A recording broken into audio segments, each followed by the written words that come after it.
गद के नीचे बैठे आग ताप रहे थे। पहले के समय में गांवों में ठंड का एहसास कुछ ज्यादा ही होता था। अरे भाई, आज तू मछलियां पकड़ने नहीं गया क्या नहर की ओर? अरे भाई, आज इतनी ठंड है, कौन ही जाएगा। और ऊपर से उस नहर के पास जाने में भी डर लगता है। हाँ भाई, ये तो सही कहा। वहां किसी और की आवाज आती है, रोने की। वो आपस में बातें ही कर रहे थे कि तभी वहां अशोक त्रिपाठी जी आ गए, जो गांव के स्कूल में अध्यापक थे। वो देख, त्रिपाठी जी आ रहे हैं। मैं तुम्हें ही ढूंढ रहा था। अरे बैठिए त्रिपाठी जी। त्रिपाठी जी भी वहीं आकर बैठ गए और बातों का सिलसिला शुरू हो गया। मुझे लगा तुम आज मछलियां पकड़ने गए हो। अरे त्रिपाठी जी, वो जगह ही श्रापित है। ये तो है, वहां हर कोई रात में भी जाने में डरता है।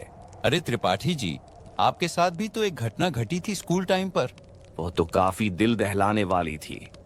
उसके बारे में आज भी सोचता हूँ तो रोंगटे खड़े हो जाते हैं। त्रिपाठी जी, एक बार सुनाओ ना। हाँ त्रिपाठी जी, सुनाओ ना वो घटना। सुने हुए काफी समय हो गया है। दोनों उस घटना को सुनने के लिए जिद करने लगे। ठीक है, सुनाता हूँ। कहानी है 17 साल पहले की। उस वक़्त मेरी उम्र 23 साल थी। मैं परीक्षा देकर अपने गांव लौट रहा था, लेकिन काफी देर हो चुकी थी। शाम के करीब 7 बजे मैं स्टेशन पहुंचा। स्टेशन लगभग सूना पड़ा था, क्योंकि उस जगह लोग रात में रुकने से डरते थे। कुछ देर बाद ट्रेन आई और पटरी पर आकर रुक गई।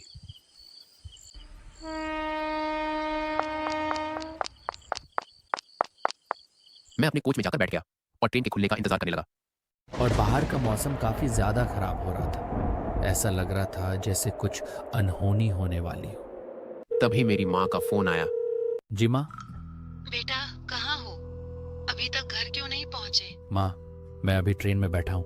इतनी देर क्यों हो रही है आने में? दरअसल आज आखिरी पेपर था, इसलिए दोस्तों के साथ पार्टी कर रहा था। बेटा, आते आते तो रात हो जाएगी, वहीं रुक जाना, सुबह निकल आना। अरे माँ, आप फिक्र मत करो, मैं जल्दी आ जाऊंगा, आप आराम करो। ठीक है बेटा, जल्दी आ जाना, मैं तुम्हारा इंतजार कर रही हूँ। अरे माँ, आप इंतजार मत करो, आप खाना खाकर सो जाओ, मुझे लेट हो जाएगा। पहले घर आओ, फिर आकर बात करेंगे। माँ चाहती थी कि मैं रास्ते में ही रुक जाऊं, लेकिन मैंने उन्हें भरोसा दिलाया कि मैं जल्दी घर पहुंच जाऊंगा। फोन कटते ही मन में अजीब सी बेचैनी होने लगी। मैं बुदबुदाया, इतनी देर हो चुकी है और ट्रेन अब तक क्यों नहीं चली? तब एक बुजुर्ग आदमी मेरे पास आया। अरे बेटा, कुछ पैसे दे दे। अरे चाचा, आपने इतने अच्छे कपड़े पहने हैं और आप भीख मांग रहे हो। बेटा, जहां जा रहे हो वहां मत जाओ, क्योंकि जो भी जाता है वो कभी वापस नहीं लौटता। एक पल के लिए मैं सन्न रह गया। समझ नहीं आया कि वो क्या कहना चाहता था। आप ये क्या बोल रहे हो? यहां से चले जाओ, मेरे पास पैसे नहीं हैं। ठीक है बेटा, फिर मुलाकात होगी किसी सफर में। मैंने उसे झिड़क कर वहां से भेज दिया। वो जाते जाते बस इतना बोला, फिर किसी सफर में मुलाकात होगी। उसके जाने के बाद भी उसकी आवाज मेरे कानों में गूंजती रही। मैंने सोचा शायद वो पागल होगा। कुछ देर बाद ट्रेन चल पड़ी और जिस कोच में मैं बैठा था वहां मेरे अलावा कोई नहीं था। ट्रेन कभी धीरे तो कभी अचानक तेज चलने लगी, जैसे कोई अनजान ताकत उसे चला रही हो। फिर अचानक वो एक सुनसान जगह पर रुक गई, जहां चारों तरफ अंधेरा और खामोशी थी। तभी सफेद साड़ी में एक खूबसूरत लड़की आई और उसके आते ही ठंडी हवा चलने लगी। अरे भाई साहब, ये ट्रेन कालमोरा जाएगी क्या? हाँ, वही जाएगी। मैं भी तो वहीं जा रहा हूँ। अच्छा, फिर तो सही है। कोई तो कालमोरा का जान पहचान वाला मिला। ये तो सही कहा आपने। अकेले सफर करने में डर लगता है ना, इसलिए कोई जान पहचान का मिल जाता है तो खुशी होती है। ये तो सही कहा आपने। जान पहचान का कोई मिल जाता है तो अलग ही खुशी महसूस होती है। ये ट्रेन कब चालू होगी? पता नहीं, जब से बैठा हूँ ऐसा ही हो रहा है, रुक रुक कर चल रही है। आज रात भर मैं घर तो पहुँच जाऊंगी ना? अब तो सब भगवान के भरोसे है। वैसे आप कहाँ से आ रहे हैं? मैं तो रायपुर से आ रहा हूँ, आज मेरी परीक्षा थी। अच्छा, सही है। कुछ देर बाद ट्रेन चलने लगी और मैं ये पूछना भूल गया कि वो लड़की इतनी रात में कहाँ से आई थी, क्योंकि जब ट्रेन बीच जंगल में रुकी थी तभी वो चढ़ी थी। ट्रेन धीरे धीरे रफ्तार पकड़ती गई और पूरे कोच में बस मैं और वो खूबसूरत औरत थे। सच ही कहा है, कभी किसी की खूबसूरती पर नहीं जाना चाहिए। मैंने हिम्मत करके उससे पूछा, वैसे एक बात पूछूं, बुरा तो नहीं मानोगी आप? जी जी, पूछिए। बुरा क्या मानना इसमें? मैं बोल रहा था कि क्या आपकी शादी हो गई है? हाँ, हो गई। और एक बात बता दूं तो इस दुनिया में मेरा पति अब नहीं रहा। माफ करना, मुझे पता नहीं था। माफी क्यों मांग रहे हैं? जो आया है वो कल जाएगा। उसके चेहरे पर जरा भी उदासी नहीं थी, बल्कि एक अजीब सी निडर मुस्कान थी जिसे देखकर मेरी रूह तक सिहर गई। ट्रेन कभी धीमी तो कभी तेज चलती रही और करीब 3 घंटे बाद रात के 2:30 बजे अचानक फिर रुक गई। तभी कोच में अनाउंसमेंट गूंजी, कृपया सभी यात्री ध्यान दें, ट्रेन में तकनीकी खराबी के कारण यह ट्रेन आगे नहीं जा पाएगी। हमें खेद है कि आपकी यात्रा में यह बाधा उत्पन्न हुई। ये सुनते ही मैं सन्न रह गया, क्योंकि ट्रेन घने जंगल के बीच खड़ी थी और चारों तरफ बस सन्नाटा और अंधेरा था। अब इतनी रात में कहाँ जाएंगे? सुबह होने का इंतजार करते हैं। मैं नहीं रुक सकती सुबह तक। यह भी नहीं पता कि सुबह होते ही ट्रेन खुलेगी या नहीं। तो क्या तुम अब इतनी रात में जंगल के रास्ते घर जाओगी? और क्या, मैं तो जा रही हूँ। बस 2 घंटे ही लगेंगे कालमोरा पहुँचने में। अरे रात के 1 बज रहे हैं, ऊपर से जंगल का रास्ता है।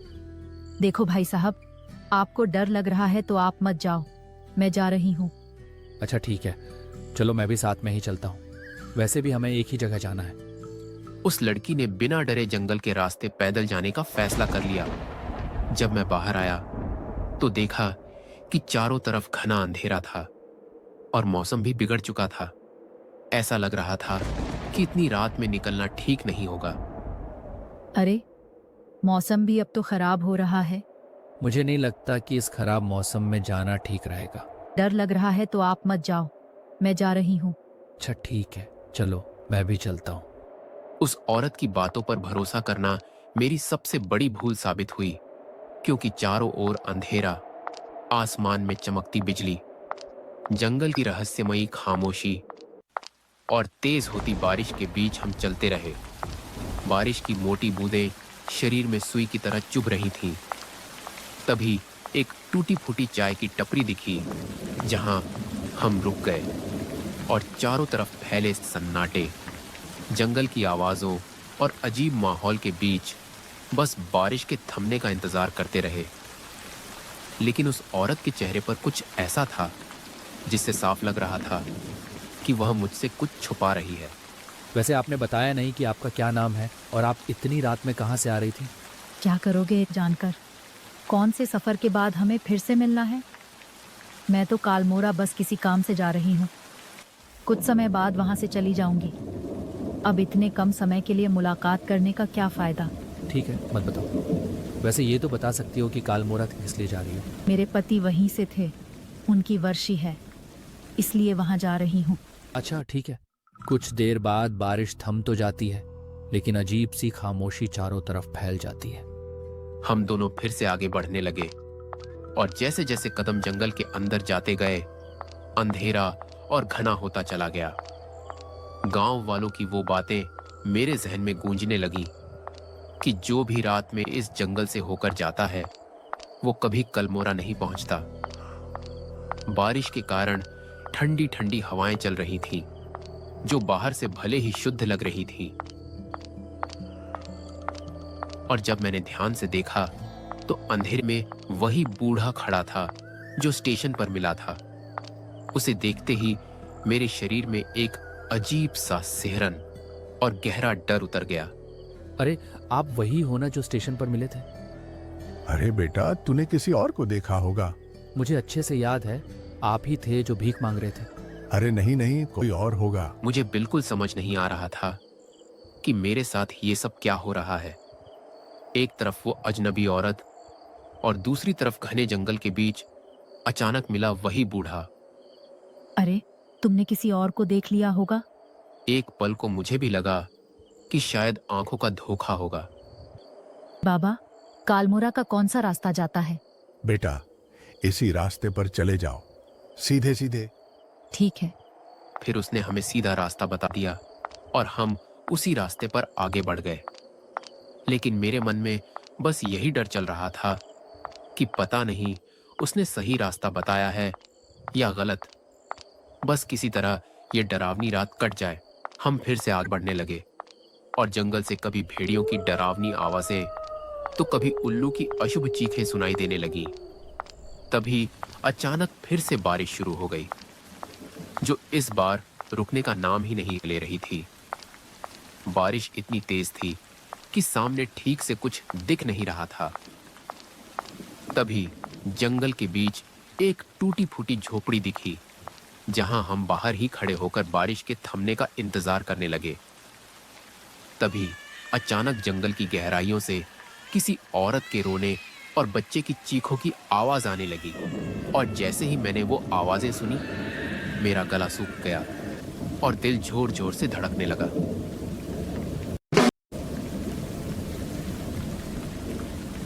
अरे, तुम्हें भी आवाजें सुनाई दे रही हैं क्या? हाँ, आवाज तो मुझे भी सुनाई दी।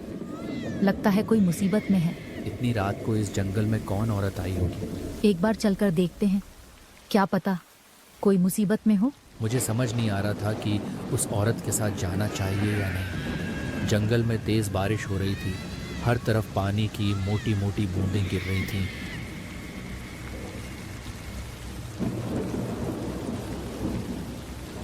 कुछ देर बाद बारिश रुक गई और जंगल में अजीब सा सन्नाटा छा गया। आवाजें अब साफ साफ सुनाई देने लगीं, तो मैं और वो औरत आगे बढ़े और हम उस पायल की आवाज का पीछा करने लगे। जैसे जैसे घने जंगल में आगे बढ़ते गए, एक अजीब सी बदबू फैलने लगी, मानो कोई जानवर सड़कर मर गया हो। तभी पायल की छन छन सुनाई दी। अंधेरा और बिजली की कड़क बढ़ती गई। डर के मारे मैंने उससे कहा, अरे, मुझे कुछ ठीक नहीं लग रहा। मुझे नहीं लगता हमें अब आगे जाना चाहिए। कुछ देर तक कोई जवाब नहीं मिला, लेकिन पलटकर देखा तो वो गायब थी। तभी चारों तरफ औरत, बच्चे और पायल की डरावनी आवाजें गूंजने लगी। मैं जान बचाकर गांव की ओर भागा। रास्ते में फिर वही बूढ़ा दिखा, लेकिन मैंने उसे अनदेखा किया। मैं उन डरावनी आवाजों और उस बुजुर्ग को अनदेखा करते हुए आगे बढ़ता गया। तब भी किसी की रोने की आवाज आई। पास जाकर देखा तो पेड़ के नीचे वही औरत थी। अरे, तुम यहाँ क्या कर रही हो और रो क्यों रही हो? पूछते ही वह जोर जोर से हंसने लगी। मैं असली भेस में आ गई। ये नज़ारा देखते ही मेरी अंदर की रूह कांप गई। मैंने बजरंग बली का नाम लिया और अंधेरे में भागता चला गया। डर के मारे मैं भागता रहा और अगले दिन बेहोशी की हालत में रेलवे स्टेशन पर मिला। मेरा शरीर बुरी तरह जकड़ चुका था। कुछ भी महसूस नहीं हो रहा था। ऐसा लग रहा था मानो मुझे मिर्गी का दौरा पड़ रहा हो। गांव वालों ने मुझे घर पहुंचाया। जब मैं घर आया तो माँ को सारी बात बताई। माँ रोने लगी। उसके बाद मैंने कभी रात में सफर नहीं किया। पर वो बुजुर्ग कौन था? आज तक समझ नहीं आया कि आखिर वह बुजुर्ग कौन था। अरे वो तो उनका छलावा था। लेकिन उसने पहले ही कह दिया था कि यह सफर मत करना। यह सफर बहुत खतरनाक है। भगवान जाने वो कौन था। ये तो वो सच में कोई अच्छा इंसान था या फिर कोई भूत था। जरूरी नहीं कि सारे भूत बुरे ही हों, कुछ अच्छे भी होते हैं। अगर आपको ऐसी